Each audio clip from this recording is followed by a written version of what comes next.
How do we empower every person and every organization on the planet to achieve more? It starts with one. One employee. One developer. One organization. From one employee to a team collaborating with another team. From one organization to their customers, to their customers' customers. Helping local communities, creating jobs, increasing productivity for the global economy. Our society. Our world. That's the impact. That's the impact. That's the impact each of us can have. That's our opportunity. 100,000 plus employees. 75 million organizations. 7 billion people on the planet. 100 to 75 to 7. To make every small business more productive. To make every large business more competitive. To make nonprofits more effective. To make government institutions more responsive. To expand access to education. To improve healthcare outcomes. And to amplify human ingenuity. When we empower every person and every organization on the planet to achieve more, we empower the world.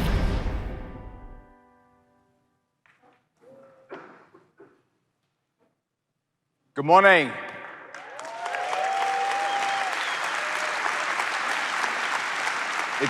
It's great to be back in Orlando with all of you. We have over 30,000 people from all corners of the world here, and it's great to be celebrating what you all do. I first wanted to start by saying a big thank you. A big thank you for being that community that builds tech capability in every organization in the world. Because what you do and your push, your feedback to us is so important. And today and throughout this week, we're going to celebrate that tech capability and that tech intensity. In fact, my entire keynote is going to be about tech intensity. Now, as I was coming down, someone told me that there is this new exhibit at the Universal Studios that perhaps best typifies what tech intensity is all about. A team came together in less than 110 days. They built this pretty amazing exhibit, and I said, wow, to really get into the mood for this morning's keynote, I should go see it. So let's roll the video to show you what happened. Hello? I need your help. There's a young girl trapped inside this portal, and you have to get her out. Press the red button on the walkie-talkie and tell me your name. Satya. Satya, it's me, Jessica. You can totally help me. Did you see that? Yeah, I did. That was a Demogorgon. You gotta get me out of here.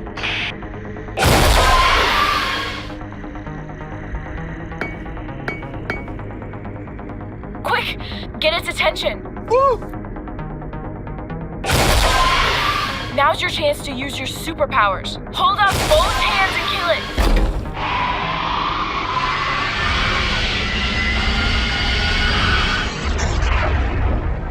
You did it! That was awesome. Satya, you saved my life. Yeah, that's me saving my life. Yeah, I learned a lot about Demogorgons, but really, in fact, that entire exhibit was created, as I said, by a group of people from Universal who came together and used some amazing tech. Azure Kinect is at the edge, so this is a great example of the intelligent edge and the intelligent cloud in action. Azure Kinect on the edge did the skeletal understanding, environmental understanding, then they had speech reco right on that walkie-talkie, natural language understanding for the dialogue, as well as neural TTS. And so that, in some sense, captures the spirit of what we want to talk about. The tech intensity as a formula is something that we've talked about for a while now. It's a pretty straightforward formula, but there are some nuances. The first thing is how quickly can you adopt new technology? Because the last thing when you are building tech capability in your organization is for you to recreate the wheel. You want world-class input. And then the most key thing, of course, is for you to build your own tech capability. And then trust is of paramount importance. The power law in this equation is all around trust. Of course, we as platform creators have to care deeply about it, ensure trust, but you all as creators of tech capability will also have to treat trust as a first-class construct. Our mission is simply put to empower you to build that tech capability. We want every organization to be a digital software company. And that means you all need to have the capabilities to be able to turn every organization into a digital company. In fact, our goal is to commoditize digital tech. We don't want it to be just the province of a few companies in the West Coast of the United States or the East Coast of China. We want every company out there to be a tech company in its own right, and you are the community that's going to make that happen, and our mission is to empower you to do that. And today, what I want to do is walk up the tech stack and talk about how you go about building that tech capability. I want to start at the very bottom of it with Azure and start building up from there. In fact, I want to have some fun with numbers, just to motivate each of the layers of the tech stack. When you look at these two numbers, 50 billion devices by 2030, and 175 zettabytes of data by 2025, up from around 40 today. That's what's motivating us. That's what is motivating the need for us to build Azure as this distributed computing fabric, as the world's computer. We have over 54 data center regions, more regions than any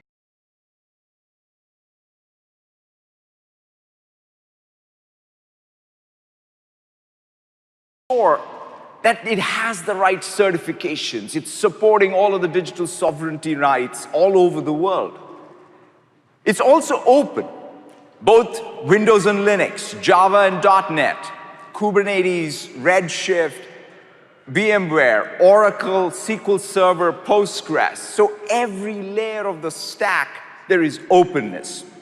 And of course, as we build out this global footprint, sustainability is of paramount importance to us. In fact, this summer we launched a new data center design that is zero waste and 100% renewable energy. It's so exciting to see this. This is going to roll out in Sweden, and it's going to spread throughout every region of Azure. And so we're really ensuring that the power utilization efficiency of every workload as it moves from traditional data centers to the cloud is something that's contributing to the sustainability. Now, yeah, you can clap for that.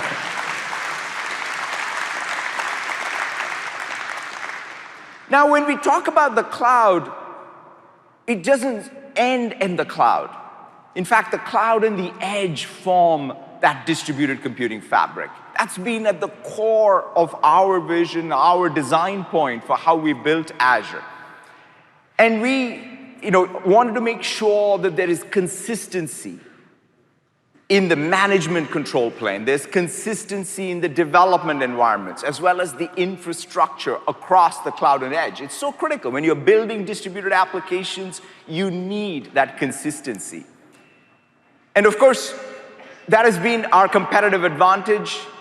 And today, we want to push that even further. The first thing we're doing is extending the Azure Edge family with some tremendous new innovation. And I wanted to throw it out to Natalia on the show floor to show you some of the latest innovation on Azure Edge. Natalia?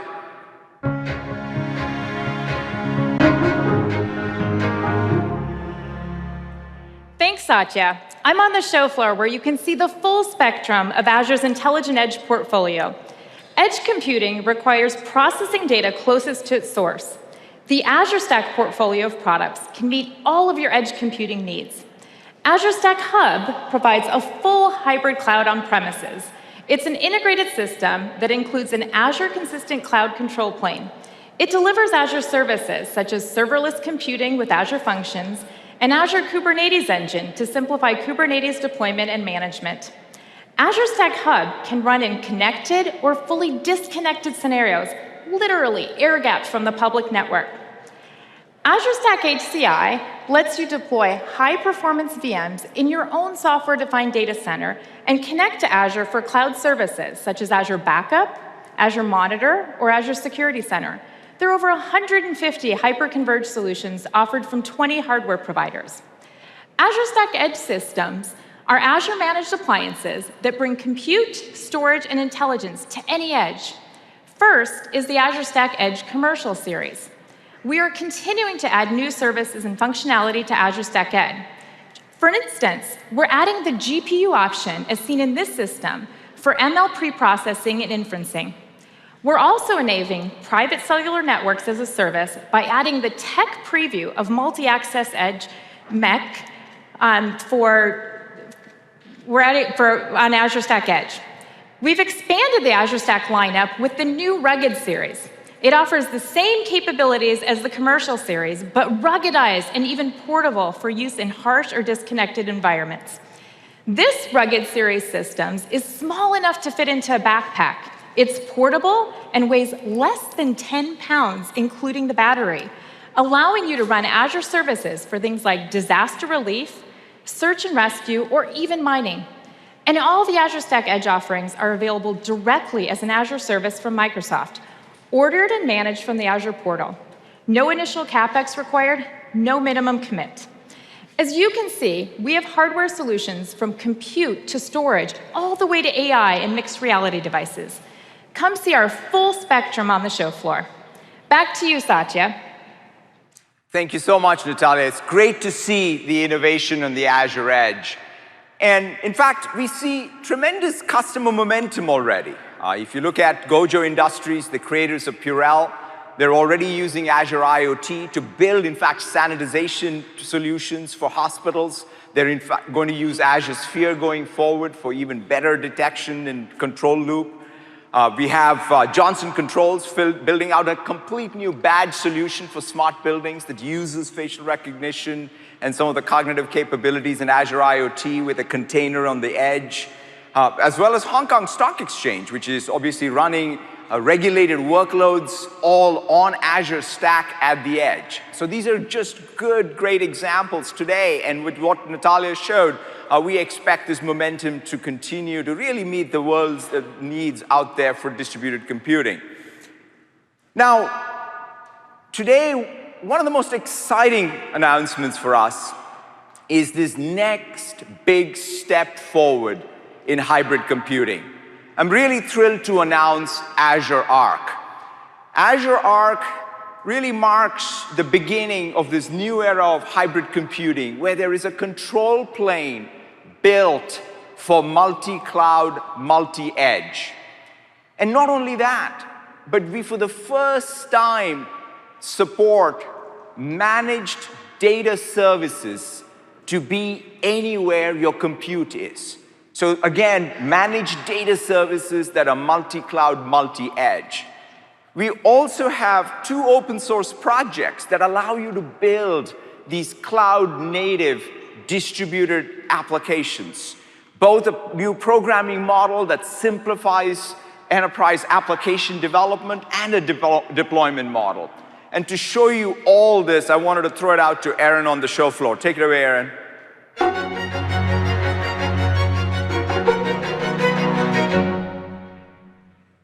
Thank you, Satya.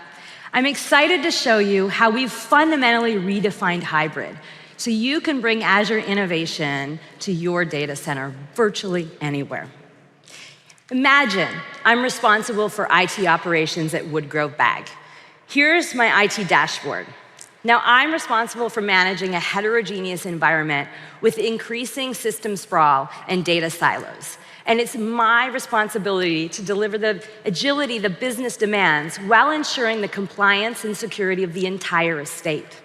With Azure Arc, I can manage all of my resources seamlessly from the Azure portal, extending management capabilities, Azure management capabilities, to my data center. Now, through a few simple steps, I can connect my data center to Azure. We ran through the steps moments ago on this HP Superdome Flex here on stage. And momentarily, you'll see my Orlando data center show up as an Azure location. There it is.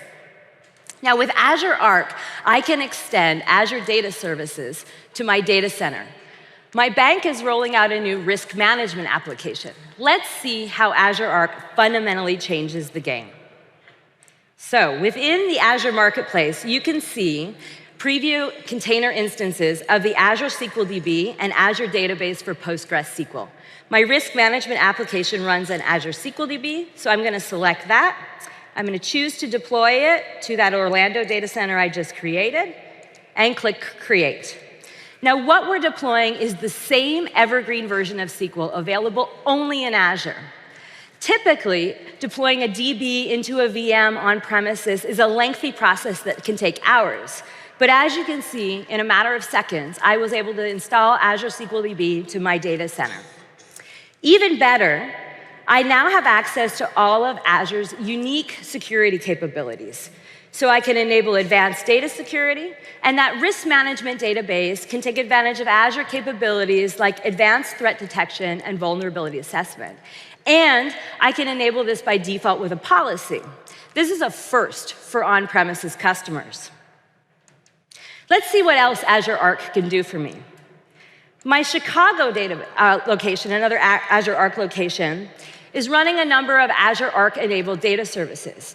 Here I see an update reminder. Now, typically, updates and patching is a task that requires constant diligence. I know that Azure automates this for me, but what about Azure Arc? Well, with Azure Arc, I can automate updates in accordance with my bank's policy. So I can specify a custom maintenance window, or I can enable automatic patching and never have to worry about a single update. Back in my IT dashboard, I have another warning. This time, the PostgreSQL hyperscale database that's powering my mobile banking applications is reaching a CPU limit. Now, typically in this scenario, provisioning the servers and the databases to deal with this unexpected spike in demand is very time-consuming. But Azure Arc understands the capacity available in my data centers, enabling me to scale out on demand. And with PostgreSQL Hyperscale, I can add instances to power that application. I can even scale to over 3,000 nodes if needed. Back in my IT dashboard, I see that vCore count increased, the CPU limit is resolved, and I was able to scale out just as I do in Azure with no application downtime. Now let's take a look at how Azure Arc simplifies IT management and governance for my organization. Most of the workloads that are running in my Chicago data center are running in containers on Kubernetes. With Azure Arc, I can manage Kubernetes from within the Azure portal. Here are all my Kubernetes clusters that are across Azure Arc locations. Now, the security is top priority for the bank.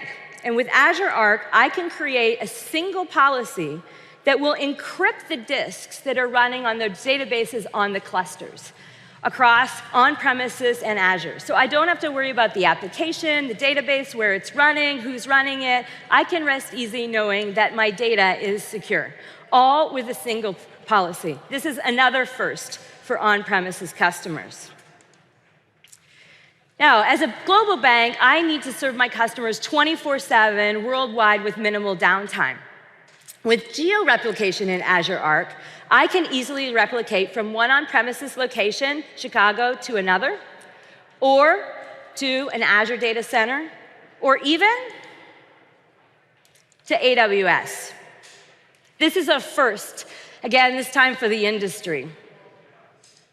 As you can see, Azure Arc unifies my operations, enabling consistency and agility across all of my data centers. Azure truly is the world's computer, and its innovation is available at my fingertips. And this is just one example of how Azure's innovation is empowering customers to achieve more across on-premises and multi-cloud at the infrastructure and data services layer. Now let's take a look at another example, this time at the application layer, where we're simplifying the programming model and deployment of cloud-native distributed applications. A great example of a distributed system is the railway system, with millions of kilometers of railway track around the globe, creating a complex network of interconnected parts that all must work seamlessly. It's really challenging. Owners and operators must make decisions on their own and with limited information. And with no interconnected interface between those railways, it's a challenge. And even with a system as complex as the railway, minimal downtime could have serious implications.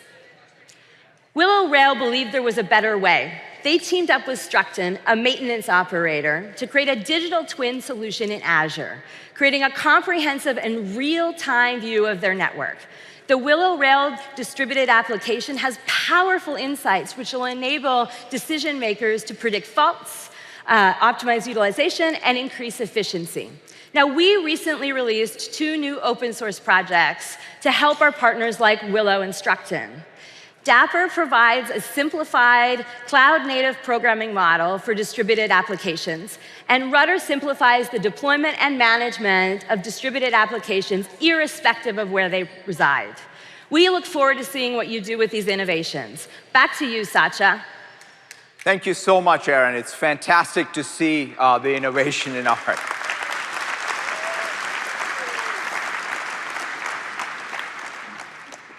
You know, the next layer of Azure that, again, is very differentiated and very important is the data layer. To support, again, your data estate needs. Last summer, we made some giant strides around operational stores. We brought hyperscale SQL, and with Cosmos DB, you now had the support for the variety, the velocity, the volume, your scale needs, of course, the cloud and edge needs for operational data stores. And today, I am really thrilled to announce Azure Synapse. We are taking the same approach of using the cloud-native memory hierarchy and storage hierarchy to redefine the rules around analytic workloads. We want to bring together what until today have been 2 separate categories, data warehousing and big data. That means your unstructured and structured analytics can be brought together with unprecedented scale. Azure Synapse changes the game around analytics. To show you all of this, let me throw it over to Rohan on the show floor.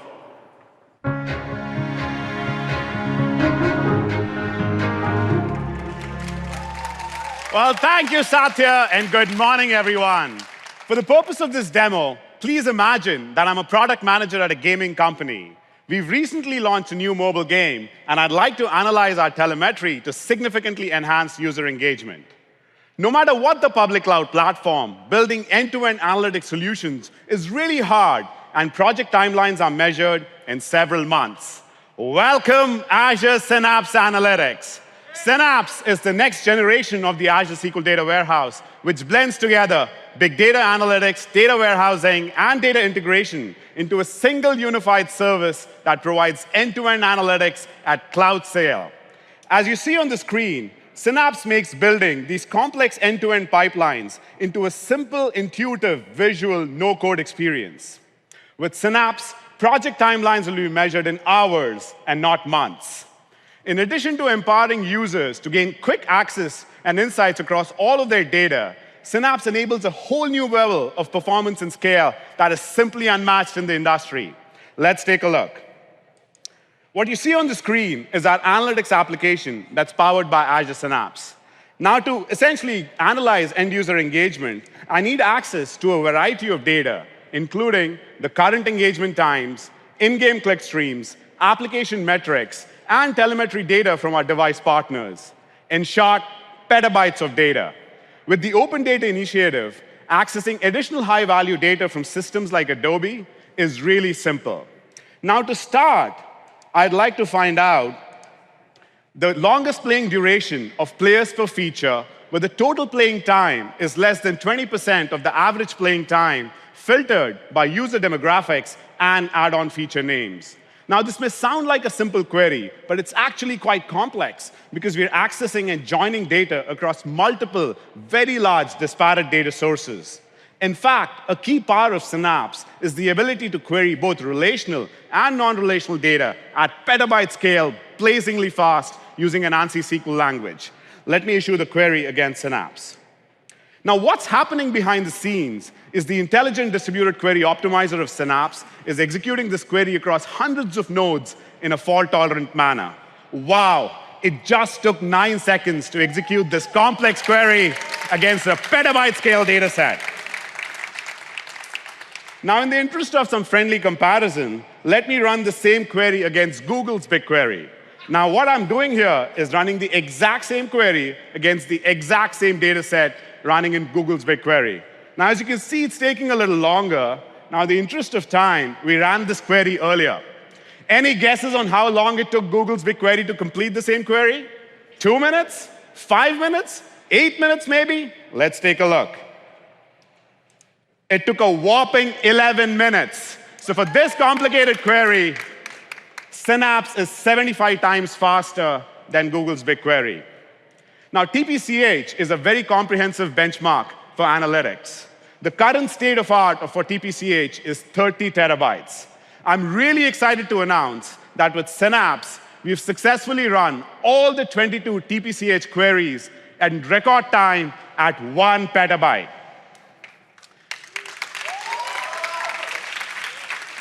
Now, let's take a look at a different capability of Synapse. Query concurrency has long been a challenge for all analytic systems.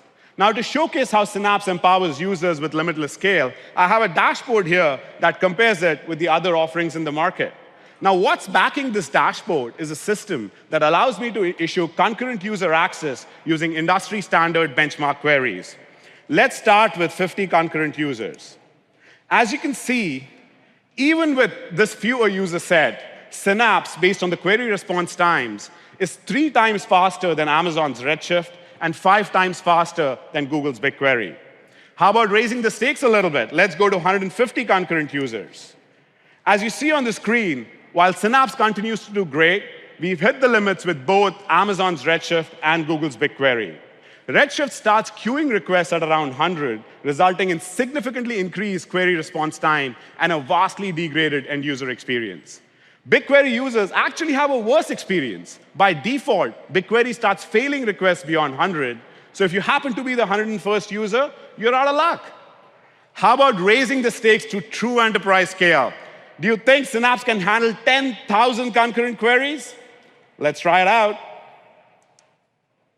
Well, as I can see on stage, Synapse is easily able to handle 10,000 concurrent users. What you're seeing on the screen is it's working flawlessly with 10,000 concurrent queries operating on the system.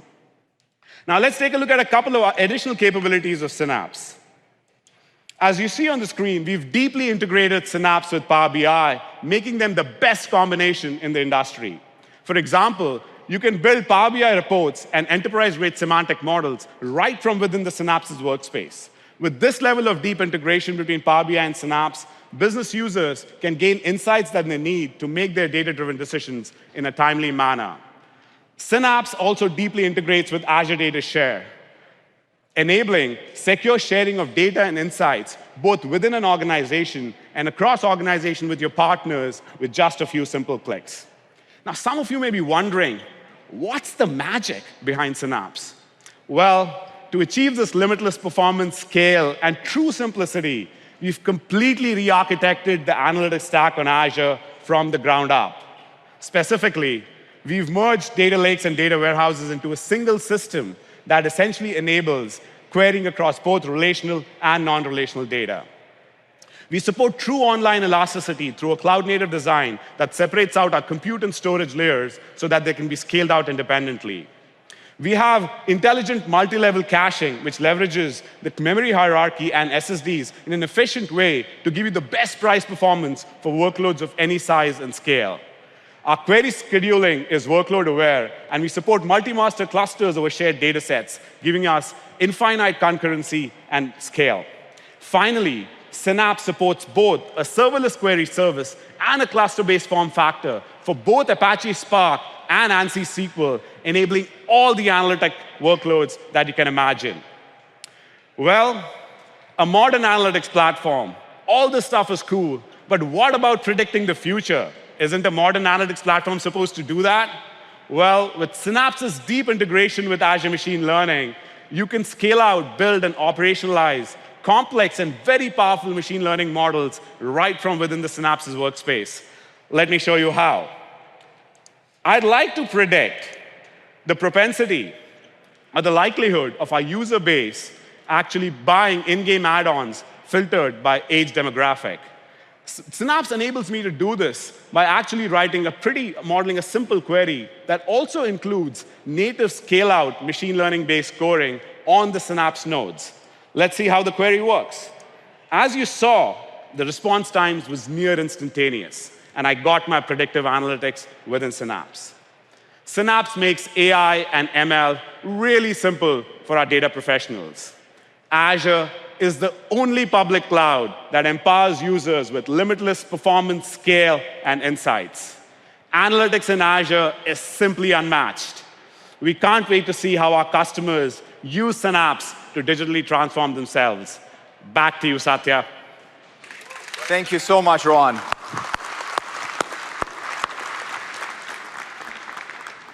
As Ron was describing, not only do you need to build this limitless data estate, you need to make sure that you can do AI compute close to that data. And so our goal has been to democratize AI by building out the best infrastructure in Azure for doing AI and creating your own AI solutions, providing you the best, most productive framework and tools with Azure ML, as well as pre-packaged AI capabilities with cognitive services for speech and language understanding, computer vision. And we continue to push the frontiers of it, and it's great to see the customer traction. In fact, one of the things that I sort of every day check is to start to think about and see the customers deploying this in real-world solutions. And you see Spotify, for example, using cognitive services to change how they do podcasts. In fact, you can edit a podcast by just editing the text because of this text-to-speech capability. You have The Atlantic taking 160 years worth of their content, using Azure Search, turning it into a knowledge base. You have Nationwide Insurance using the BOT framework to build their customer-facing conversational agent.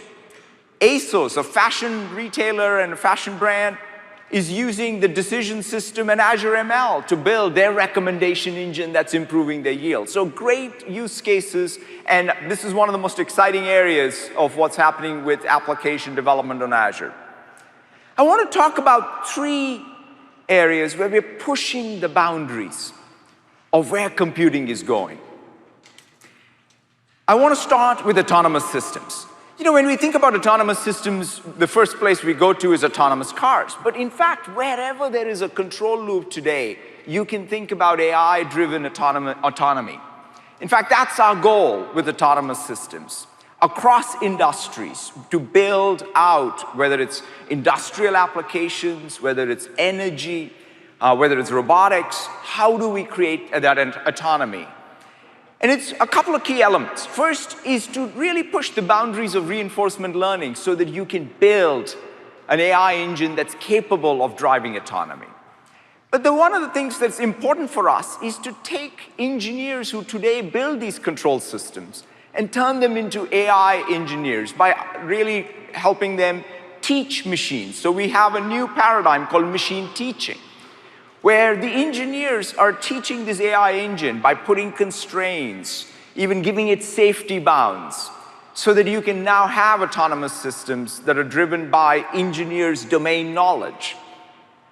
Of course, you have a simulation environment where you generate all of this synthetic data and these machine teaching labels in order to be able to train these models and then ultimately to be able to pick the right model to drive the autonomy.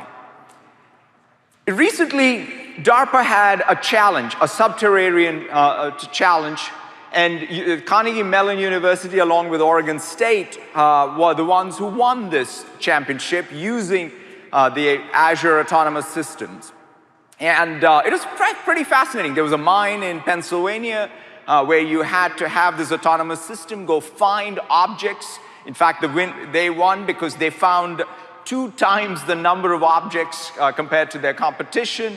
And they were able to find objects within 20-centimeter distance of where they were located, right? Completely autonomously. And it's fantastic to see that type of progress. And what we're very, very excited about is to see, first of all, even partnerships we have with MathWorks, where they're bringing simulation engine to Azure to, in fact, enable more of this simulation-driven autonomy, as well as really the application across many, many different industries. And I wanted to give you a feel by rolling a video of some of the use cases. Let's roll the video.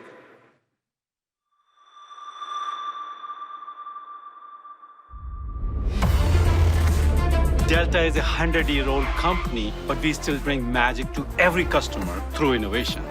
We are #1 in bags, but we want to be better. And we are using autonomous systems to get there. Imagine you're designing a next-generation wind turbine. They're huge. With the power of autonomous systems, you can build smarter wind turbines that produce cleaner energy more efficiently.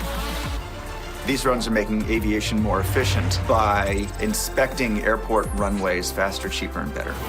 80% of construction companies face critical labor shortages. We're working on a fleet of machines that are helping build solar farms. These robots are helping people get everything set up. That is a very large collaborative effort. Microsoft has a history of ethics and thinking about how technology impacts us on the human side. These robots can be used in just about any scenario where it's dangerous or infeasible to send humans in. It's very important to have a rich simulation and modeling environment in order to model scenarios. To make drones fly safely, we're working with Microsoft AirSim in the simulation environment and then comparing them against real-world results. This is going to create an FAA regulatory world for the 21st century. The opportunity is to make all of this easy to use, to quickly build the models so they can simulate on a massive scale without being computer scientists. It now feels like we're hitting the real world. The next area I want to talk about is storage. Again, core part of compute. And so one of the things that we are thinking about is how do we change the game again in storage? We were inspired by the use case from Warner Brothers. Now, Warner Brothers stores some of the most iconic movies of our time, Superman, Wizard of Oz, in storage systems like the one you see in the picture behind me. Now, of course, it's all in film. It's in a temperature-controlled room, and that means it's fragile. If there was any kind of drop in temperature or if there is any kind of other issue, you would lose, in fact, the originals of Superman. Now, that would be a tragedy. Now, we said, okay, what if we sort of rethought this? What if we can take a piece of glass? This is just a regular quartz glass, and using femtolasers, we were able to etch into this glass the entire Superman movie. Now, what is fascinating about doing that is, first of all, you encode it in multi-dimensional space inside of the glass, and so therefore you need to be able to read it using machine learning algorithms. And so we built this entire system that's fully capable of essentially a new cold storage system. But the interesting thing, of course, is the reliability of this piece of glass. So we had we put it through the ringer. We boiled it, we baked it, we shook it around, we tried to scratch it with wool, and we still have the Superman movie. And so that's the frontier of new storage systems, and we really are really excited about working here with Warner Brothers and bringing new innovation to even core storage systems going forward. Now, the last area around pushing the frontiers of computing I want to talk about is quantum. We have always been very focused on trying to build a general purpose quantum computing environment, because it's, today with all the capacity we have around computing, we still have many unsolved problems. right? Whether it's around food safety or climate change or energy transition, these are big challenges that need more computing. But we need general purpose quantum. And so it requires a different type of approach. It requires a platform approach. And today I'm very, very excited to announce Azure Quantum. And it has three elements to it. First, it is about open hardware. We are very excited to have partners, two ion trap partners, which is Ion IQ and Honeywell. So they make machines that trap ions. And then a superconducting partner, QCI, joins us with, in fact, our own quantum effort with topological qubits, which is also a superconducting machine. So we'll have a variety of hardware solutions that are going to be all opened in Azure. Now, of course, if you have a variety of hardware, the first thing you want to do is build an open software ecosystem on top of it. And so we have built that with Q#, which is open source, QDK, that's open sourced. And today, we're also pleased to announce 1QBit also joining with their simulation and machine learning capabilities on Azure. So to build a complete toolkit for software developers to get started on building quantum computers and quantum algorithms. Now, one of the most interesting things about quantum is you can get started with quantum algorithms on top of classical because of the simulation capabilities that we have. Now, we've seen, in fact, many use cases already across healthcare, across finance, and the electrical grid as well.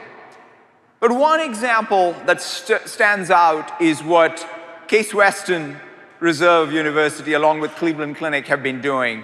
I want to roll the video to give you a feel for how you can do quantum-inspired work on classical computers.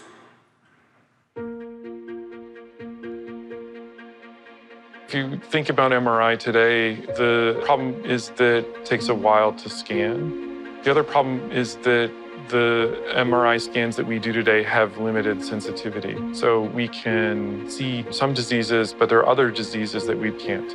Our laboratories developed a new way to do MRI scans called magnetic resonance fingerprinting. In general, we want to make the MR scan faster and more robust, meaning that we can get good result consistently, no matter where the patient is scanned.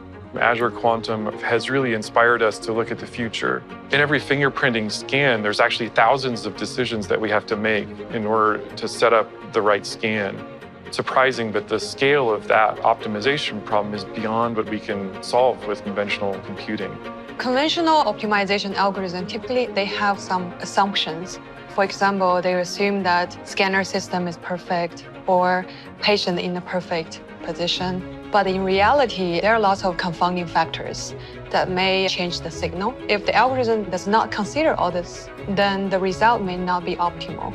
We're working with Azure Quantum to use their quantum-inspired algorithms to start to solve these problems.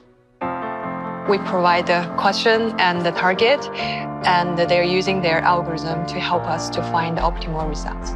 Working with Azure has given us improvement in speed and about a 30% improvement in our precision. The results we're getting are allowing us to see diseases earlier than before and to quantify the treatments that we're giving. Working with Azure Quantum has enabled us to do things that we just couldn't do before. It's really changed the way that we think about MRI scans, and we see a whole new world of possibilities that we didn't before. These results from the quantum-inspired algorithms are going to impact the healthcare of billions of people worldwide. Now, as we build out, as we build out all this tech capability, one of the most important considerations for all of us is trust. This is something that we're very focused on as a platform provider. Trust across privacy. We have to enshrine privacy as a human right in the systems we build. We have to consider the ethics of AI, the models that we deploy into production, have to ensure that there is no bias built into it. We have to improve the state of the art of the development processes with things like machine learning ops and data lineage so that we really ensure that AI is safe.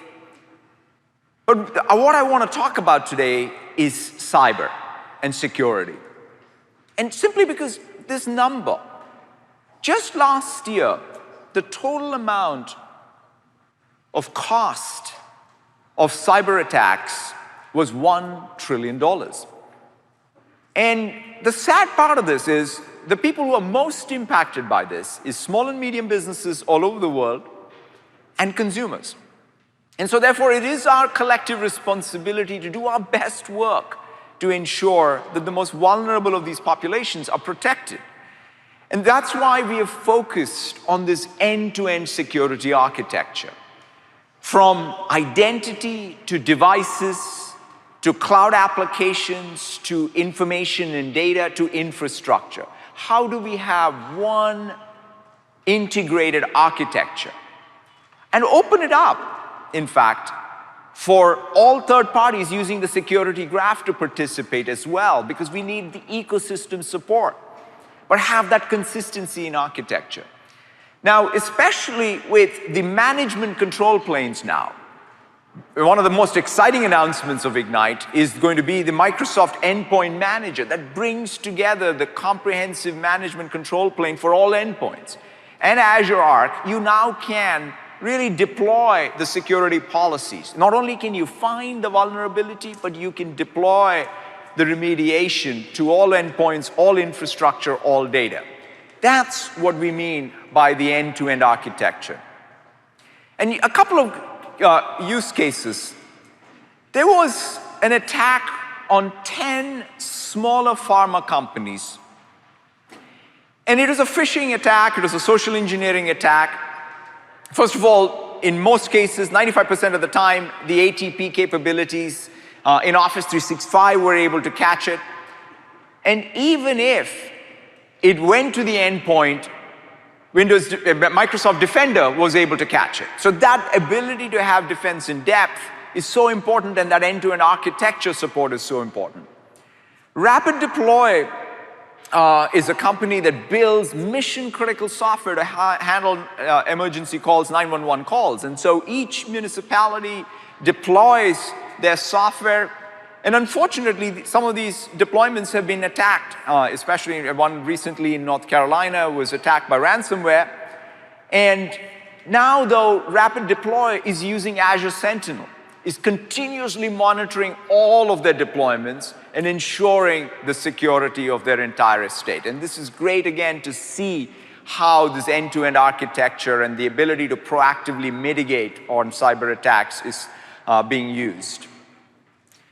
So now I want to move up from infrastructure and trust to the next layer, developers. Now, this is obviously very close and near and dear to everyone at Microsoft, because this is how we as a company got started building developer tools. But one of the most interesting things that's happening out there is today when you look at the software engineering jobs, 61% of the openings are outside of what is considered the tech industry. In fact, the crossover, the tipping point was 2017.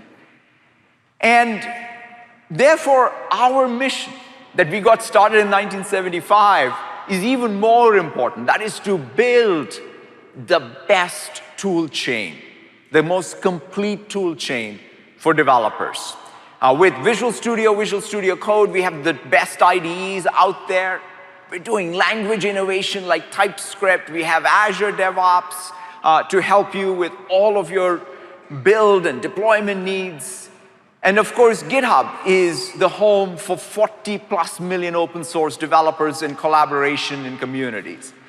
And sort of really bringing all of that is what our goal is. In fact, the use cases, some of the sort of innovations that you will see, I'm really thrilled about. The first one is Visual Studio Online. I mean, you should check this out. Even just last night, I was going and playing with it. I signed up for it.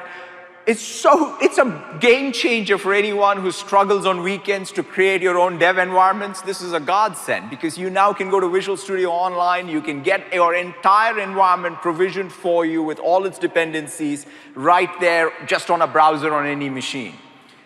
Another one is IntelliCode. We are using AI, learning from all of the open source code out there on GitHub, and then bringing that intelligence to your editor. As you type your code, it's doing all of the completion so that you can build on the shoulders of giants. And that's a way to drive productivity. Another one is LiveShare. Now, just imagine what it can do for a young developer who joins a team, wants to have some code review or goes consult with a mentor. LiveShare changes the dynamics because no development project is a solo sport. It's always a team sport. So really bringing that next level of innovation with GitHub and LiveShare changes the dynamics and culture of organizations. And we see fantastic adoption of this tool chain, from companies like Stripe to the Veterans Affairs to Cargill to Comcast. And to give you a flavor for how culture of dev organizations is changing using these tools, let's roll the video from Comcast.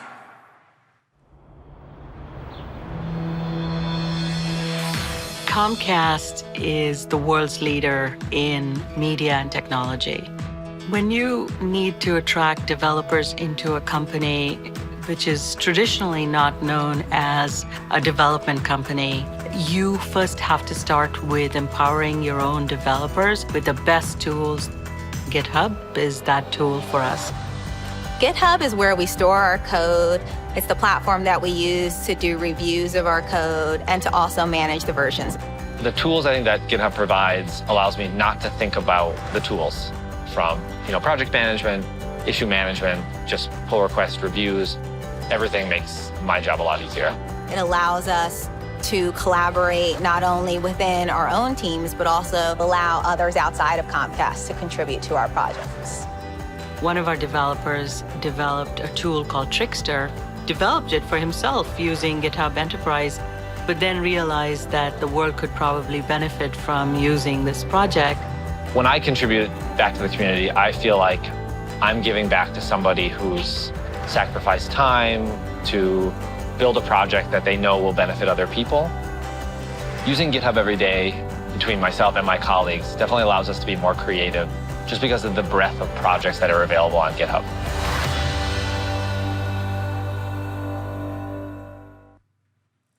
And as we talk about developers, it's not just the professional developers who are building applications. One of the phenomena we see is citizen developers getting involved in a very deep way. In fact, it's motivated by this fact. We are going to have 500 million applications that are going to get created, new, by 2023. That's just to kind of put it in perspective, more than all the applications that were created in the last 40 years. And so that means we need to empower citizen developers with tools that are low-code, no-code tools so that they can build out these applications. And that's what Power Platform is all about. In fact, there are already 2.5 million citizen developers using Power Platform. And it's great to see this community. And one of the things that inspires me is to listen to their stories, that feeling of empowerment, of making a difference, building that digital capability in an organization, perhaps most truly comes through from this community. Let's roll the video to hear from them.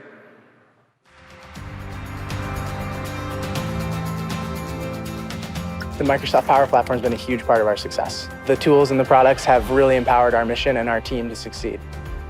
But being involved in the community allows you to realize that you've got a support network of so many people that you can reach out to. My career would not be where it is today if it was not for the community. I am a product of the community. It's like a family which has become so strong and so powerful. Everyone who has any questions, #PowerAddicts, you get an answer. But by being part of this community, it's given me a chance to not only solve business problems, but also help bridge the gap and help new people find new skills. The Power Platform has allowed my teachers, my students, and myself to do more in less time. The Power Platform community has meant we are able to deliver incredible innovation really quickly, and has meant that I've made just a wonderful group of friends.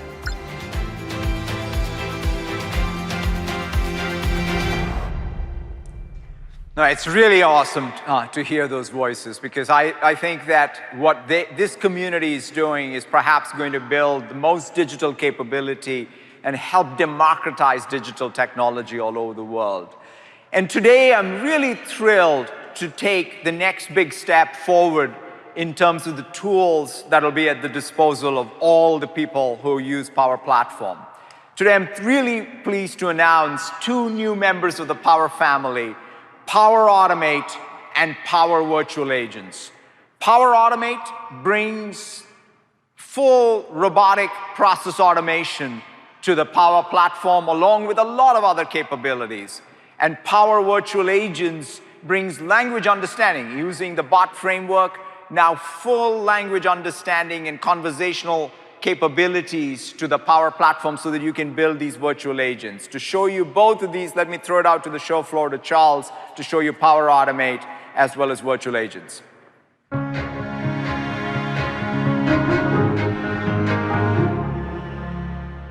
Thank you, Satya. For over 40 years, TruGreen has helped homeowners create beautiful and healthy lawns. And one of the most important ways they engage their customers is with the TruGreen website. And in the past, if a customer wanted to schedule an appointment for a TruGreen agent to come out to their home, they'd have to call a 1-800 number during business hours, very lengthy, painful process. However, with Power Virtual Agents, TruGreen has been able to completely transform how they engage their customers.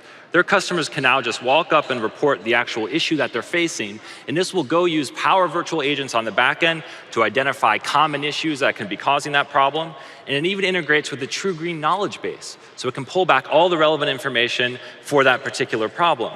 And on top of that, with all that additional information, I can even go start to schedule an appointment. And just by providing my email address, it will actually go to the TruGreen backend, call their scheduling APIs, and find the next best time for me to have an appointment. And just like that, I'm able to go book a TruGreen agent to come out to my home. Something that used to take a few hours, now can just take a couple minutes. But what's really special about it is how they built it. TruGreen used Power Virtual Agent, the newest addition to the Power Platform, which makes it possible for everyone in the world to go create chatbots without having to write any code. And the way Power Virtual Agents works is we can see on the right-hand side of the screen a visual designer that captures the entire chatbot experience as well as the AI that backs it.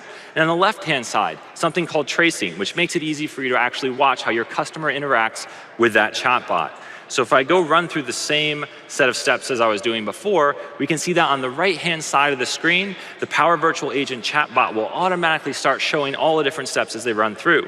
And if I zoom in here, we can see all the different user responses that I offered. And if I go back out, we can see that's exactly what the customer sees in their chat experience as well. And this just continues to advance through using all kinds of great AI capabilities without requiring code or data science. And if I want to go schedule an appointment, that requires calling out to the TruGreen backend system.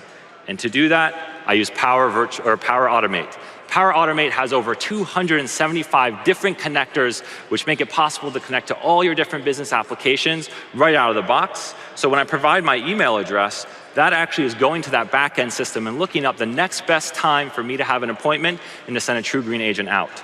And for this next part, when I confirm that I want to have this appointment, we can see that it's using Power Automate again.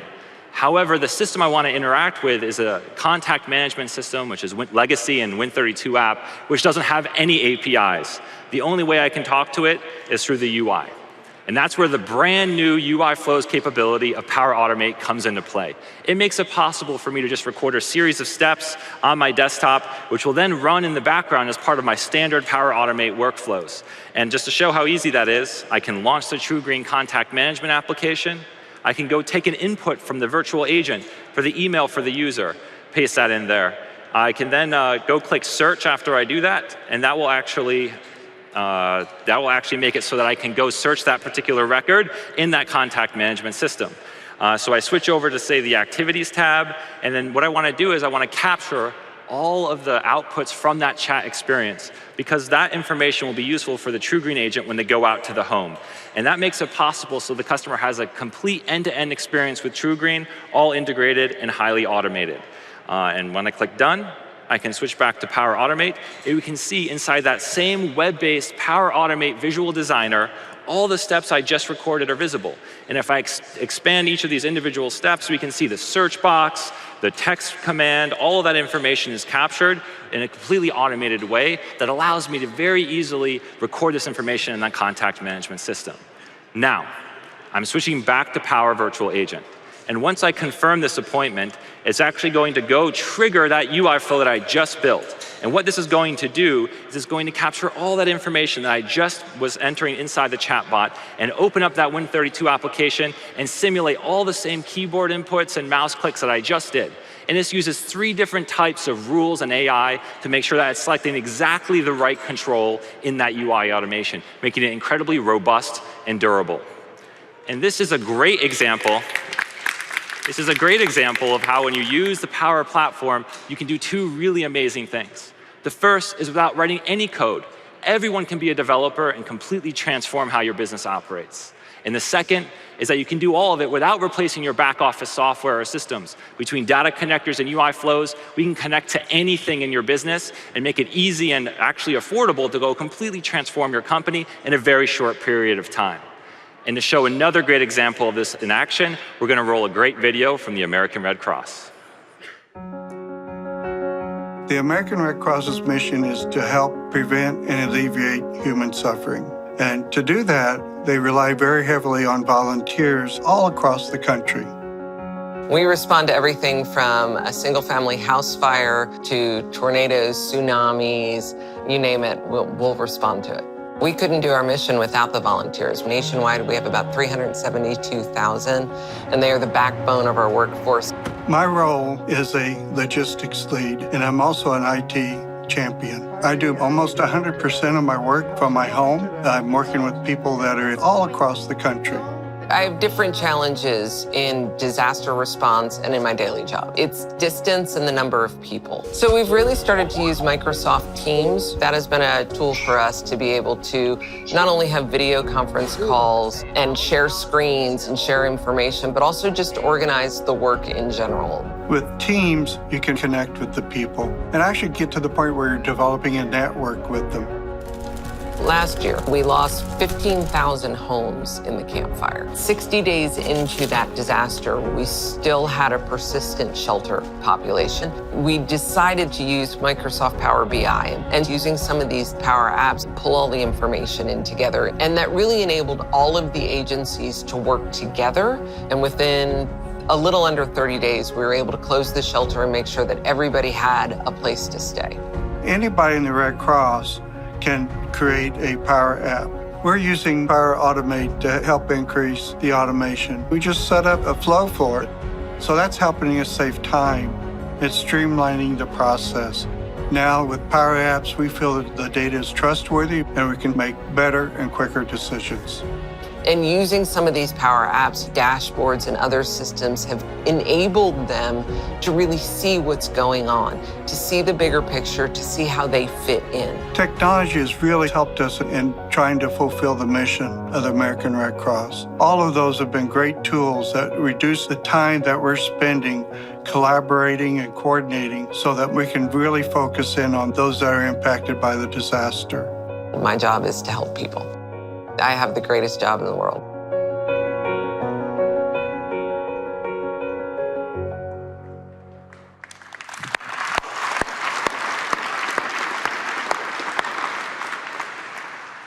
It's great to see all of that innovation in Power Platform, but most importantly, as I said before, it's great to see how it's democratizing how applications and technology is being built everywhere by domain experts, citizen developers, people who are closest to solving some of the hard challenges. Now, going up one more layer in the stack, business process. One of the things that's going to define the competitiveness of every business going forward is going to be how well do you harness the power of all the data that is there in your enterprise to drive the transformational outcomes for your company? It's not about sort of other people using your data. It is about how good are you at driving your business process using the data that you have. That's core to what we are trying to do with Dynamics 365. In fact, today, when you think about the amount of data there is, one of the sad facts is 73% of the data is not analyzed. That means you're not able to drive that next level of automation, creation of that next level of predictive power or analytical power, because that's going to define competitive advantage. And our goal with Dynamics 365 is to build out that world's connected business cloud so that you can harness all of your data to drive the productivity of your business process. That means you want to create these digital feedback loops across all the key elements: people, operations, products, customers. All of that has to come together. In fact, an AI-first company is a company that knows how to take data from one system and change the outcome of another system. And that's what we endeavor to do with Dynamics 365. In fact, a great example of this is the customer data platform and customer insights. This is all new innovation in Dynamics, and it typifies this change in paradigm from being reactive to data to being proactive with data. How do you take all of the data that you have in the enterprise and bringing it together from all sources? In fact, we've built the data platform, in this case, customer data platform and customer insights, on top of Azure Synapse. So it builds on all that rich platform capability. That means all of your enterprise data can be brought in. And then on top of that, you can operationalize AI at scale. So you can build these customer segments to drive the next level of experience. But those customer segments are not being created by just using data in a CRM system. It's using all of your data. So if you want to target someone for sustainability efforts, you want to be able to take your supply chain data and bring it in to your segment creation. Of course, it has to be extensible, and all of the Power Platform capabilities come together. And you also want to bridge. One of the things that we are very excited about is how business processes are changing by bridging what is physical and what is virtual. And AEP Energy is, in fact, using customer insights to just do that. And it's a great use case of how all of the data can be brought to bear in changing the customer experience. And to show you that, let me throw it out to Dina on the show floor.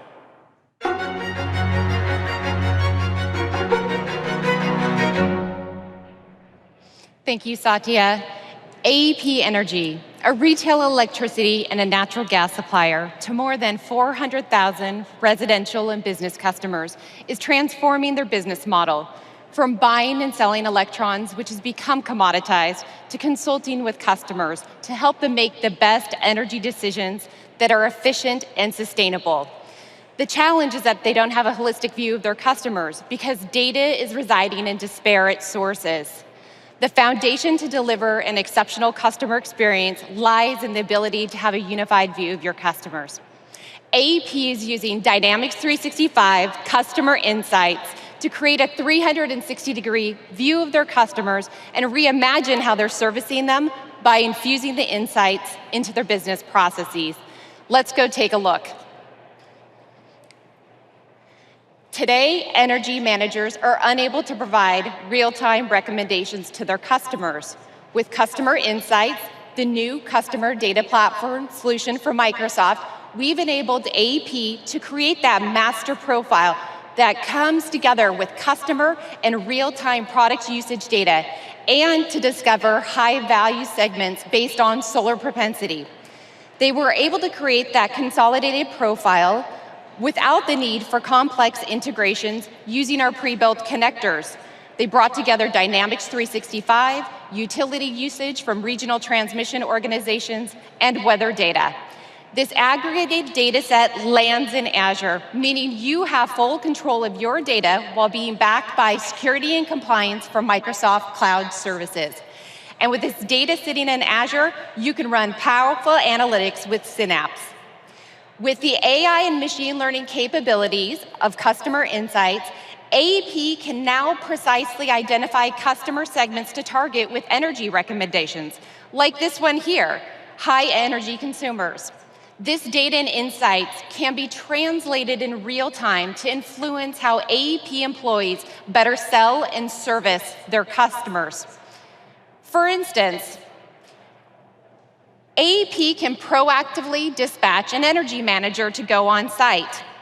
The energy manager can see all the specific device details for that anomaly with their behind-the-scene meter or a generator.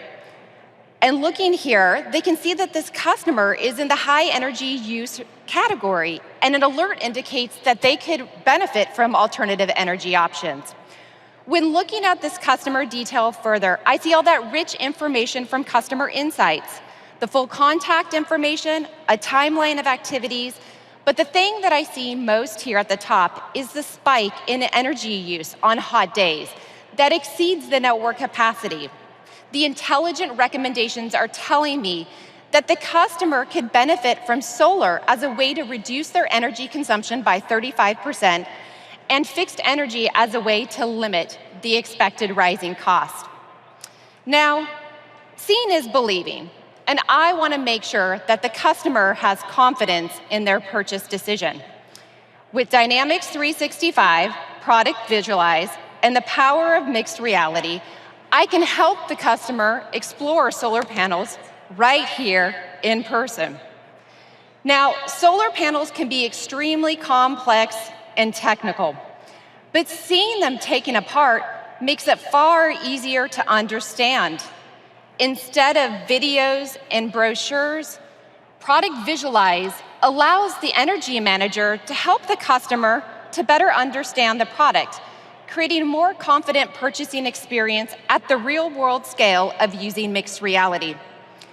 This notation feature allows us to quickly highlight in context with data, as well as existing marketing materials, like this note here about polycrystalline wafers, which when compared to monocrystalline, absorb sunlight better in partially cloudy climates like Columbus.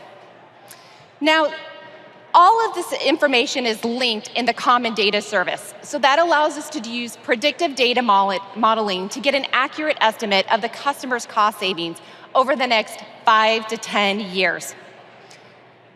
What makes AEP unique is their consultative approach to helping customers make the best energy decisions. Microsoft and AEP are partnering together to bring data, AI, and mixed reality to create that 360-degree view of their customers so they can personalize every customer experience. Together with their customers, AEP is redefining the future of energy and developing innovative solutions that power communities and improve lives. Now back to you, Satya.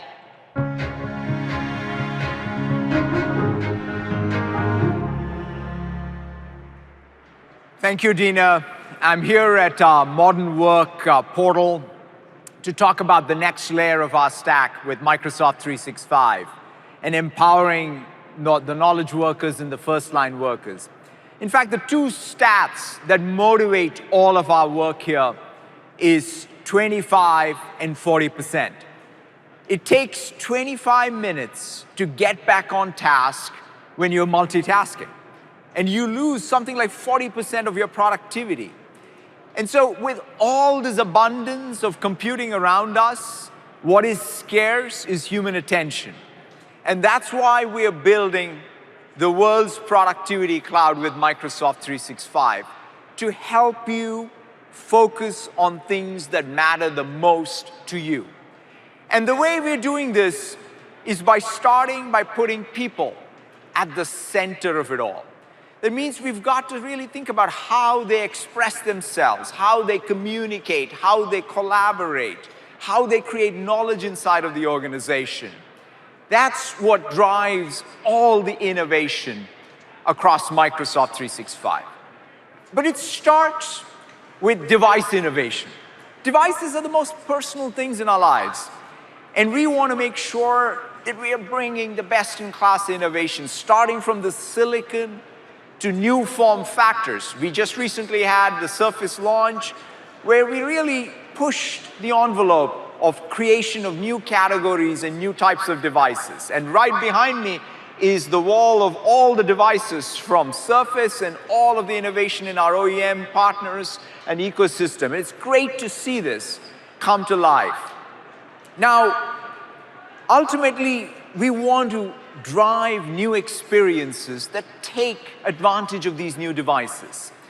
We want to infuse AI into every experience out there.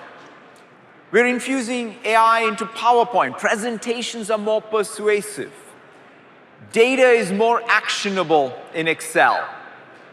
Videos are more searchable in Stream, and emails are more accessible through Cortana. Microsoft Teams has been a breakout experience.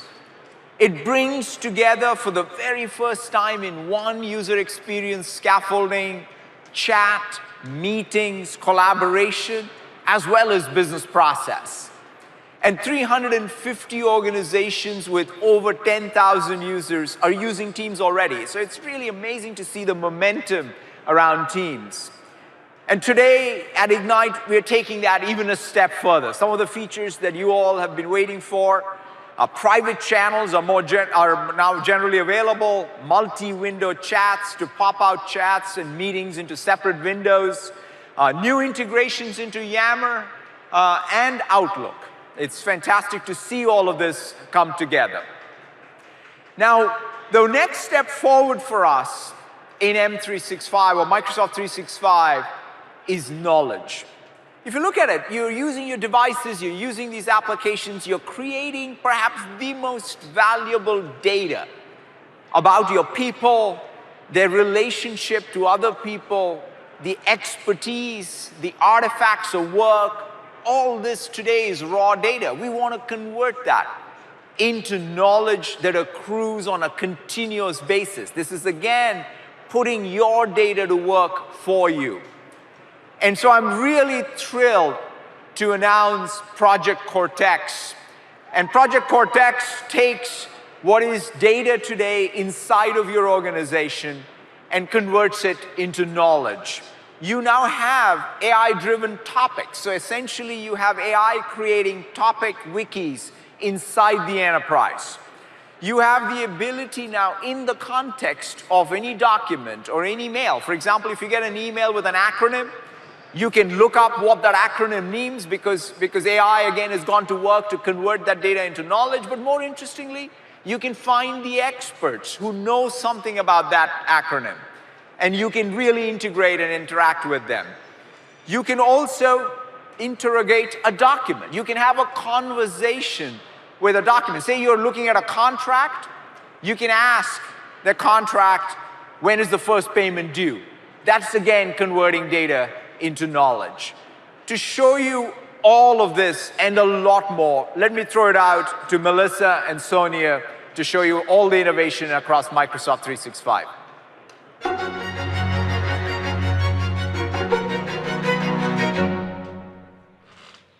Hi, I'm Melissa. Hi, I'm Sonia. Today we're going to show you the top 12 innovations we're most excited about across Microsoft 365 and Surface. Think of this as the holiday wish list to help you unlock productivity across your entire organization. Let's start with the newest service in Microsoft 365, Project Cortex. As Satya just shared, Project Cortex brings together the power of the Microsoft Graph with AI, people, content, and apps into an interactive knowledge repository. It sounds complex, but we've made it incredibly simple to use. I'll show you. Here in this message, I see a reference to a code name that I'm not familiar with, but Project Cortex has recognized it as a known topic within my organization and proactively highlighted it for me. When I hover over it, I get a topic card. Clicking in brings me to an AI-generated knowledge network that pulls together experts on the topic as well as content like presentations, videos, and conversations, all curated for me in this pattern map. This is a great way to ramp up new team members or share knowledge across an organization. Here in my knowledge network, I notice a stream video from an expert in the field. Hey folks, got your messages. I'm looking into the unit failure. We will have a... Understandably, there's a lot of background noise when you're on site. However, Microsoft Stream's new voice enhancement feature uses AI to drop out that background noise so I can focus just on what's being said. Let's listen to the difference with this feature on. Perfect's rolling out shortly, but in the meantime, we've come up with a workaround. It's basically a... That's so much better. And you may have noticed I've been doing all of this on the brand new Surface Pro X, our thinnest 2-in-1 ever. It's always ready with my new Surface Slim Pen ready at my fingertips because it charges while docked right here in our new signature keyboard. So I can jump right into a brainstorm using the whiteboard app and inking. Hello, Sonia. Looks like you're already in here. Yep. I'm in the same whiteboard experience here on the Surface Hub 2S, which is perfect for team collaboration and also now mobile. Using the new templates in Whiteboard, we're able to easily organize our thoughts, assign tasks, and you can even thumbs up ideas that you agree with. But here, let me show you one of my favorite features. So here's an image of a floor plan. I'm going to select it, hit the ink grab tool, and using AI, it's going to convert this into digital ink. So I can come in and edit it as if I had drawn this directly into the whiteboard myself. Pretty cool, right? But we know teams are going remote, so we want to showcase a few AI-powered experiences that will help create more personal connections in meetings. So here you can see all of my teammates looking sharp on this 4K plus resolution screen. You know how oftentimes people look disconnected when you're in a video call because they're looking down at their screen as opposed to up at the camera? Well, this person's using the Surface Pro X, which supports new eye gaze technology. The AI corrects the direction of her gaze, so it's looking as though she's looking directly at me. Also, nice office background you got going over there. But we know not every conference room has a Surface Hub, yet. We have some teammates who are joining in a call in a conference room with a physical whiteboard. So we're not able to easily follow along with their notes. But fortunately, they're in a Teams room with a dedicated whiteboard camera. Using AI, the camera detects the edges of the whiteboard and zooms in. But the real magic is that it also detects him and makes him transparent. So when he walks in front to write something on the board, all of us online are able to see right through him to the content. All right, Melissa, what's next on our list? Let's bring AI and voice into the mix with Outlook. Show me emails from Jordan with attachments. Using Microsoft Search with natural language, Outlook gives me just the emails from my colleague Jordan where he shared a PowerPoint attachment with me. This is such a more natural and easy way to search. I also like to use my phone to capture images of information I know I'll need later. So I'm going to use Image to Table in the new Office app to take a photo of this data set here. The Office AI will recognize it and analyze it and convert it into a real Excel table for me. I don't have to manually enter the data or format the cells. It's all done right here. And now that it's a real Excel table, I can easily continue to work with it or share it with my team. And this is so important because, as you know, we're collaborating with more teams than ever before around the globe.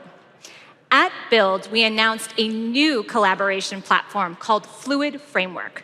Fluid works by breaking down documents into component parts that can be collaborated on in real time across different applications.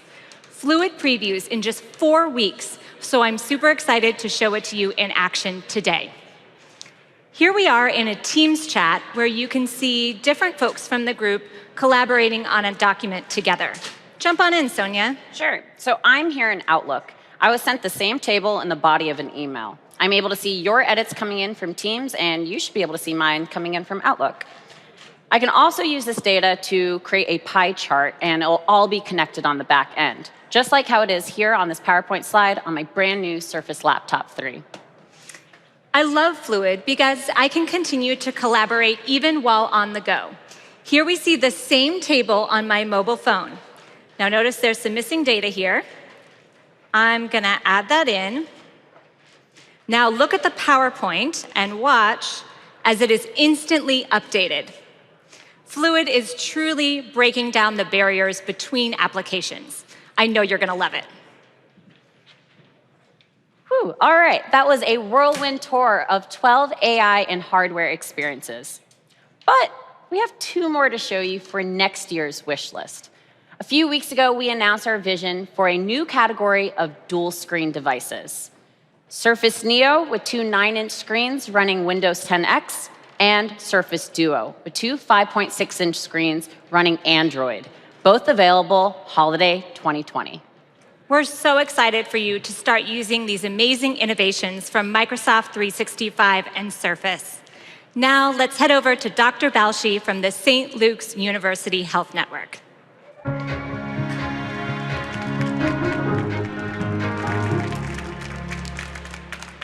Hi, good morning. St. Luke's University Health Network is a nonprofit with 10 hospitals, 300 ambulatory sites, a medical school, a nursing school, and 15,000 employees. We have a mission, an unwavering commitment to excellence, delivering care to our community, educating our physicians and nurses, and improving access to care for our patients. For me, it's personal. I was born at St. Luke's, and I, like many of my colleagues, have spent my entire career there, often caring for each other's families.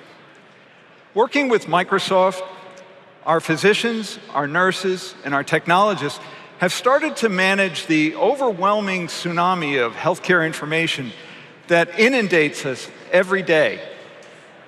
Microsoft 365, and in particular Microsoft Teams, is allowing us to reduce our administrative tasks, to organize our patient care, and to collaborate with teleconferencing and file sharing, secure text messaging. The Microsoft employees who work with us at St. Luke's have become like family. They understand our culture, our work ethic, and our priorities. They've helped to empower and move our organization forward in digital transformation. And that's something we're really excited about at St. Luke's. And now I'll turn it over to my friend Yusuf Sajid, who's going to tell you some great things about Teams.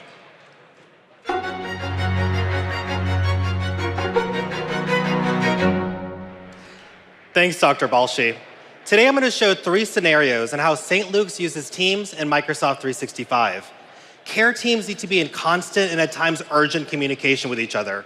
But that could be especially challenging when you have 15,000 people spread across 10 different hospitals like they are at St. Luke's. But with Microsoft Teams, they can stay connected through chat, audio clips, or even video right from their phone. They could even use the smart camera to take a photo of something like a patient's skin condition. They can mark up the image right in Teams so the care team knows exactly what to follow up on. Next, they can flag the message as urgent so that the right specialist, who might be miles away at a different hospital site, can respond at the right time. Now, the best part is that the image is not stored on the personal device. Rather, it stays on the secure M365 cloud, which enables the care team's HIPAA compliance. Now, in addition to improving internal communication, St. Luke's has looked for ways to transform clinical processes to better patient care outcomes. To ensure that doctors are continuously improving and providing the most empathetic care to patients, St. Luke's used Power Apps to develop their own patient experience app. The app helps to gather and provide feedback to doctors during their rounds. Right from their phones, clinicians can select the doctor they're shadowing. And then right in the app, they can score the patient and provider interactions. They can even input qualitative feedback around topics like provider duties. Once they're done, they can hit review and get an individual summary of the feedback they just shared and an overall score. Now, the data from this assessment and across all the assessments are flowed into a Power BI dashboard using Power Automate. Here, the leads of each specialty can review individual performance data, realize any performance trends, and improve quality across the entire network of hospitals. Now, a core part of St. Luke's mission to improve patient care is ensuring that the full context of a patient's care history, including those notes outside the health record, naturally follows them to every interaction they have, regardless of the clinician they're seeing that day. Microsoft Teams integrates electronic health record systems via a FHIR extensible interface. This healthcare interoperability standard enables data interoperability in Teams. Now, what this means is that providers like St. Luke's can bring in relevant medical information from their systems of record into one central hub meant for collaboration. Here, all the providers in surgical oncology can get a list view of the patients they care for. They can then click on a patient and get up-to-date information from the EHR, like medications. They can then improve those critical patient data handoffs by inputting notes around care logistics, in this case, a patient needing to fast prior to procedure in the morning. They could even dynamically collaborate around this information, like through video in a team huddle, while knowing they're on a secure platform. It's been incredible to see all the ways that St. Luke's is using Microsoft 365 to improve patient care. But now I want to show you something new. Today, we're announcing virtual consults, a feature in Teams that will be available to customers across all industries. And in healthcare, this type of patient-provider video collaboration can help networks like St. Luke's reach even more people. Here, an administrator can access the scheduling view of clinicians in the care team. They could book a consultation by inputting relevant notes, like meeting notes and consult type. Once done, they just click send. At that point, the patient receives an email with a customization and Teams meeting link to join. The best thing is they don't even need a Teams account to participate. They just need a web browser and they can join in one click. Now, before the meeting, the doctor can turn on a customized background so they can hide any sensitive patient data behind them. And once they're in the meeting, they can engage with a patient who may be at home or they may be at a different hospital site altogether. Hi, David. We're going to begin by sharing your test results. This was just a quick glimpse as to how Teams is transforming healthcare. But Teams is a hub that adapts to any industry. Whether you're in retail, manufacturing, or financial services, it unifies everything your organization needs to communicate, collaborate, and move your business forward. Back to you, Satya. Thank you so much, Melissa, Sonia, Yusuf, and Dr. Balshi. It's great to see all of the innovation across Microsoft 365. The last piece of innovation we want to talk about is the web. When you think about what's our usage of the web, in fact, 60% of our time on the browser, on PCs does get spent in the browser. But we still have some very big questions. The real question is, can we expect more? Is our data safe and private and protected? Why can't we find the information inside our organization like we do on the web? And why doesn't the web work with all of the productivity tools that we use every day? And to try and take a step forward and find answers to these questions, we are going to innovate across both our browser in Edge as well as Bing and Search. And to show you all this innovation, let me throw it out to Yusuf on the show floor.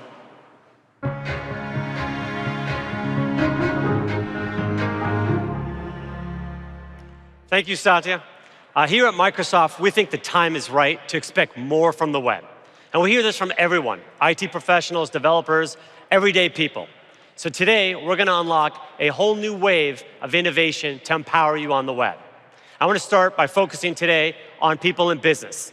And our goal is to bring really the best browsing capability and search capability to deliver you the best experience on the web. Now, before I get in and show you all the cool things that are going on, let me address the elephant in the room. Some of you out there might be thinking, hey, Microsoft, what's changed over the last 10 years in browse and search that will make you be really competitive? Well, I would like to welcome you to the new Microsoft Edge. Today, we release a new browser update that is going to address 3 big things that we've been wanting to do to get in there and be super competitive.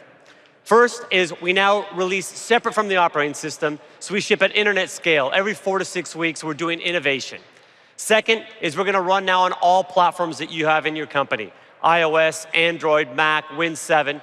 And last and most important is about a year ago, we moved to the Chromium Browser.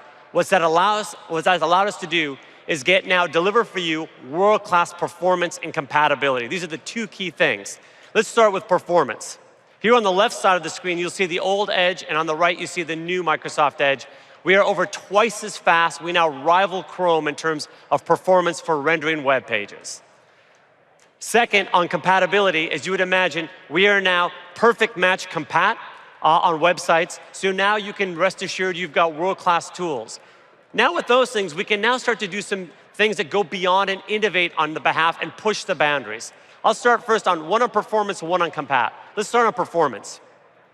What I want to introduce for you today now is the first personalized homepage that is unique for everyone, that speeds you to what you want to get done. And what's going on in the covers here is I'm logged into my Azure directory, so the system knows about me, and it knows about the Microsoft Graph. So I get specialized links and data for me. So the speed to get to action from the page is dramatic, and only we can do this at Microsoft because of the Graph in Azure.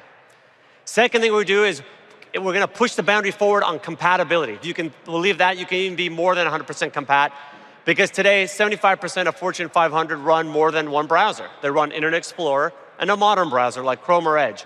Let me show you this. This is an IE legacy site that we actually run at Microsoft for time reporting. And when I click on it, I get a separate IE instance. But what you see is it's actually inside of Edge. So now you only have to have one browser to manage your entire estate. That's a massive time savings, massive management savings. All right, second thing is privacy and security. This is a top concern for all of us. If you're an IT professional, you already know that we're world-class at managing and securing your data estate. But today I want to show you some things we're doing to empower us all as individuals. And I want to focus on privacy and security. Let's go ahead and start first with some of the privacy. So today, when we all surf the web, it's kind of behind the scenes, we don't really realize it, but there are a lot of trackers and cookies that get dropped on the machine. So in this site, for example, I go to weather.com, and what you'll see is that over 66 trackers are loaded onto my PC from this site from average surfing. But what you see below is we've blocked 62 of them. And part of that is because we are taking a new, more protective stance to help you on the web. So what you see here, this is the configuration page, which you don't have to go to, but we give you 3 options now. Basic, which is how the web works. Strict, which is we really control all tracking and we reduce personalization. Or balance. Balance is what we do by default. This is more protective than you get than any other browser. So if you want to really have your data and your privacy secure, you're going to want to go with Microsoft Edge. The other example of what I want to show you is Incognito. So if you surf today and you use Chrome, Chrome's got a great feature called Incognito that keeps your browsing safe and private. But what you don't know is you can be accidentally logged in if you're on Gmail and your searches aren't private. Let me show you the new capabilities now with Microsoft Edge and Bing. I go into in private, but look at this. When I start to navigate to a page, we will actually prevent you from being accidentally logged in, right? We keep you in private. And when you type in searches, all those searches are kept just on the machine. They don't go back to the server. So if you want the most private way to search and browse on the web, you're going to want to go with Edge and Bing. All right, the last big pillar of work, I have 2 things I want to show you. How you can start to get more knowledge out of the web, as Satya talked about it. Today, the web is this incredible research tool, but it's hard to collaborate. So let me give you an example. I'm an IT professional, and I'm looking to put together a set of recommendations on PCs to buy. So today, what we do is you'd send around links, but now look at this. I can create a separate collections page on the right, and what I'm able to do now is, as I surf, I can kind of drag and drop things over. I can add whole pages. It's kind of like a scratch pad. And so here I go to different Amazon, I go to Best Buy, and I pull in the computers I'm looking to see. Not only do the pictures come over, but all the metadata comes over. So now you've got it in one place. You don't have to email these things around in links. And then when I want to share it, with one click I can come in and I can just share that. And now I can share it with people. If you're doing a personal example, I can share with my family. And here's some pretty magical stuff. Watch this.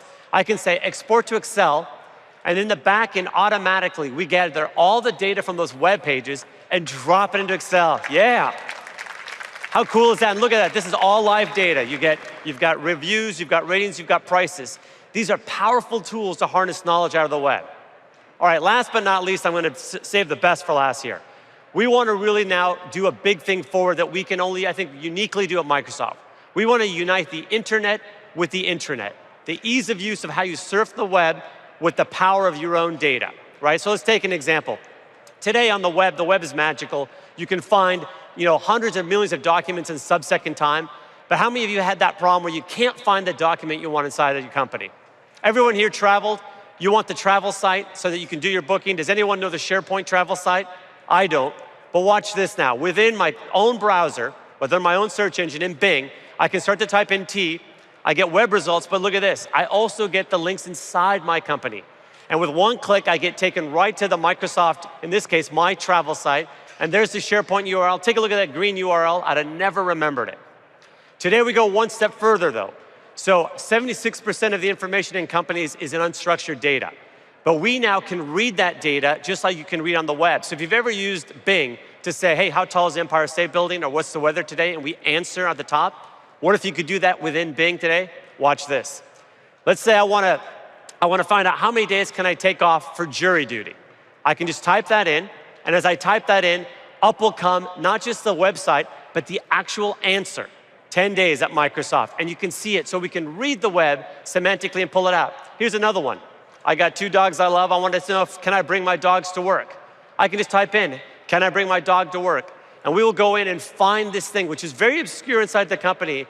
And what we'll see here is not only does it give you the pet policy, which is unfortunately I can't bring them in unless they're service animals, but we didn't even have dogs show up. It had pet policy, and that's because we have an understanding of the semantic web. So imagine now being able to query all of your intranet and just use basic English to answer the questions. Here's my favorite. Power BI is a new way to run companies and get access to your data. Now when I'm looking for sales of the new Surface laptops we launched a few weeks ago, I can say, give me the Power BI for monthly sales overview, and I get it right there. I don't know the URL, I get the link, and if I want to look at all of the other data around there, I have one-click link, and now I can pull up all the Power BI dashboards. So that's what's great for interest searching. Now let me show you people search at the next level. So I'm going to do a trip to England, and I want to meet with Sophia. I type in Sophia, and I get this real beautiful contact card. Now what you don't sort of know that happened is in the background, the graph knew, oh, Sophia is probably most relevant for me because of emails we exchanged. So you would each get a different Sophia in your company. But what I want to do now is I want to do something more complex. I know I'm meeting with Sophia who's in engineering. So I can just add to my query, hey, Sophia in engineering, and then I get to Sophia in engineering, but I'm actually traveling to London, so I want the Sophia that's in London. So I can just use natural language, and it'll find the Sophia that's most relevant to me. This is Sophia Mota. She's in London. That's the person I want to meet with. And now, look at that contact card. I can get access to all this great data to go out there and meet with her. So for example, I want to come out and find out where her office is. All those office maps that are in your corporate servers, you can now get one link, and I can turn around and find out where we're going to meet, and it'll help me save time as I get to London. And I can also use that on my phone. So with your Azure Active Directory, you logged into your iPhone or Android phone, you can now get access to all those company resources right off your phone. And best of all, if I want to prepare for the meeting, I can come in and look at the files that she's shared with me. So I don't have to go and search my email and say, hey, what were those files? They're all right there with one click of a button. And if you look closely, the files aren't just from Microsoft sites. There's one there from Box. And that's because today we're making a bunch of announcements to create new connectors. So you can not only search the intranet, but you can search all of your other content in there, like Box and SAP and Salesforce and ServiceNow. In fact, today I'm pleased to announce that over 100 connectors are coming online that'll help you be able to get access to all of this great content. And they're coming empowered by some of our ecosystem partners who are providing these, Accenture, BA Insight, and Ration. So what you'll see today is if you want the best browsing and search experience, today we are announcing the release candidate, the final release candidate for Microsoft Edge is available. Go up and download it now if you want to have the best and most private browsing experience. Our final version is coming January 15th in over 90 languages. And for IT professionals, we're going to put this into the Fast Track program. So we're going to help you make all the deployments easy. And there'll be sessions later today to talk to you about it. And all your sites will automatically work, including your legacy sites and IE11. They'll work automatically. But if they don't, you let us know and we'll fix them for free with a new app Azure. So we think it's time to expect more out of the web. We're excited to unleash whole waves of innovation Today's a big step forward with business. You'll hear more about what we're doing for developers and for everyday people coming next spring. With that, back to you, Satya. Thank you very much.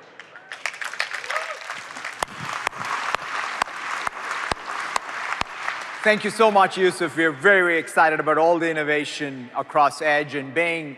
So I want to close where I started, with our mission to empower every person and every organization on the planet to achieve more is all about creating that tech intensity, that tech capability inside of every organization.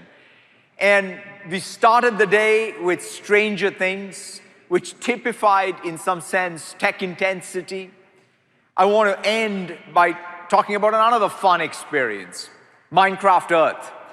We started to launch Minecraft Earth around the world, and in fact, tomorrow it'll launch in the UK, but we wanted to give you a demo of playing Minecraft Earth, which brings together some of the core capabilities of the cloud with this iconic game and turns the real world into a playing field. So let's have our friends Sax and Nina show us Minecraft Earth.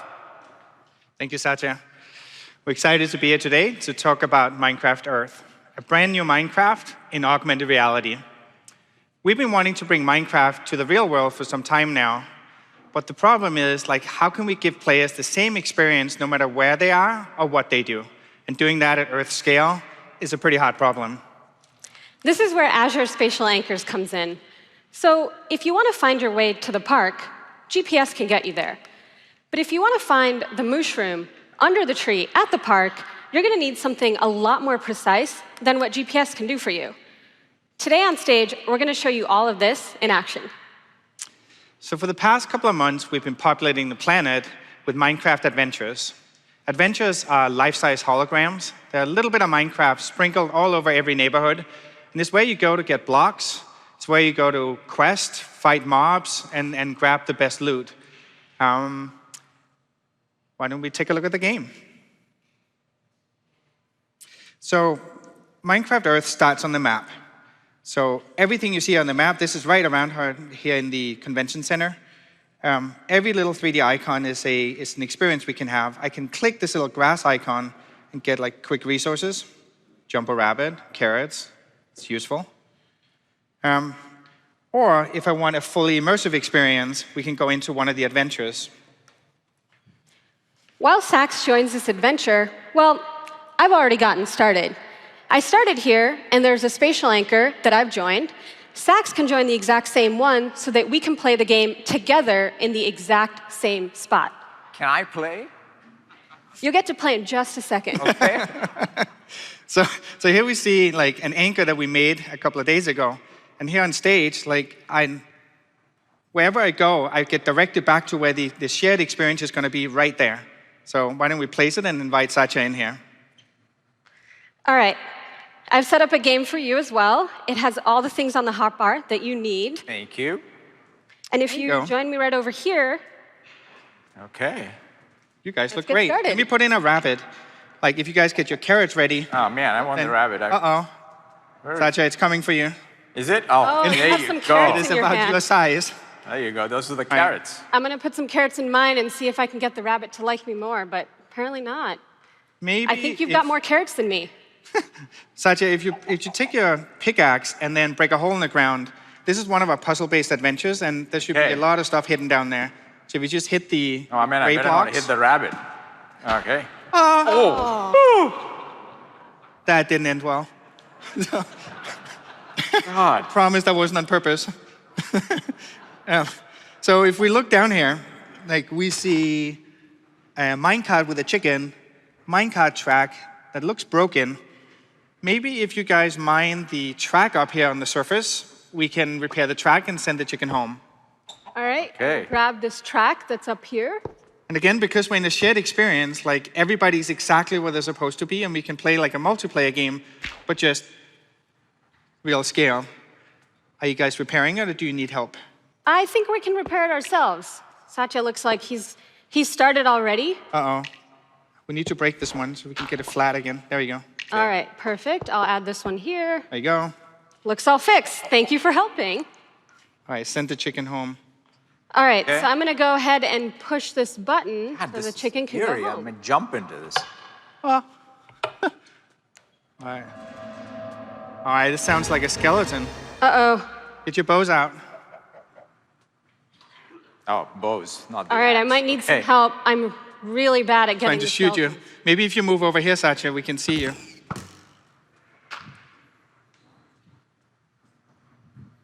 Where There did you it go. go? Uh-oh. I don't even see him. I just bring my axe out. Start breaking some stuff. Hmm. All right, I that don't think it's skeleton there. seems to have gone home. But Gone.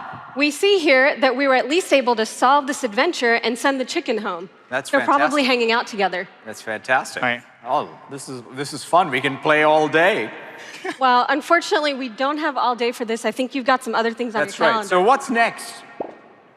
So as you can see here, with Azure Spatial Anchors, we were able to set up this common anchor and jump in and play. Azure Spatial Anchors is in public preview, and it creates a real-world canvas for your business, whether it's in enterprise or gaming. So that little bit of tech magic was what we needed to make Minecraft Earth special. And Minecraft Earth is out in a few select countries in early access, and it's going to be coming to the rest of the world very, very soon. Fantastic. Thank you all very, very much. Have a fantastic Ignite. Cheers. Thank you. Thank you.